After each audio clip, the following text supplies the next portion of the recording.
তেলটা গরম হয়ে গিয়েছে, এবার রোস্টের পিস দেব। আসসালামু আলাইকুম, সবাইকে স্বাগতম। রান্না করছি মুরগির রোস্ট।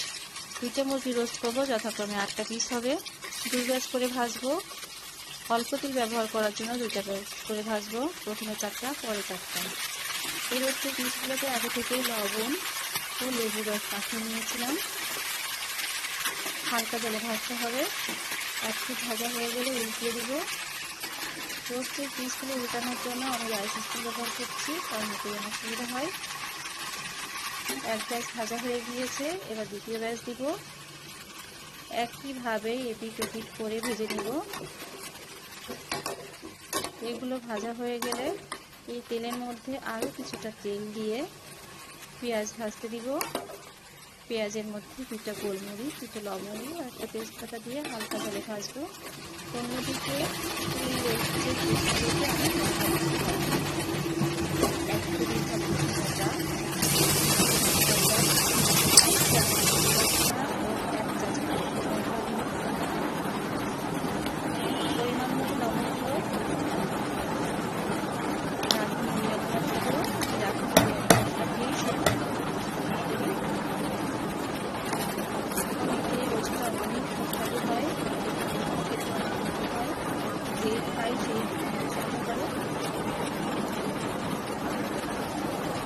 একটা কাঁচামরিচ চিরা দিয়ে দিব,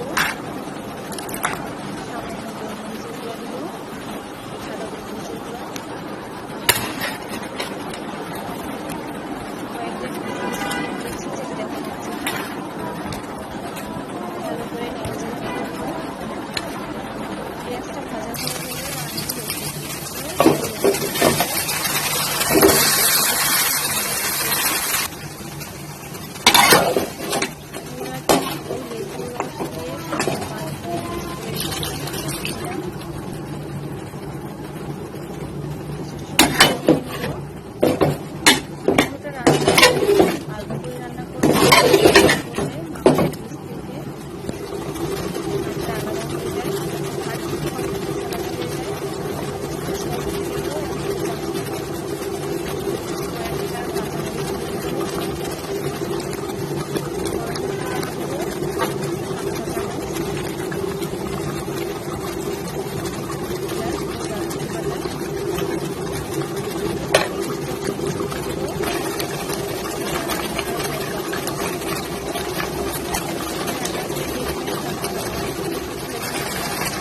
সেই খুব প্রশংসা করবে।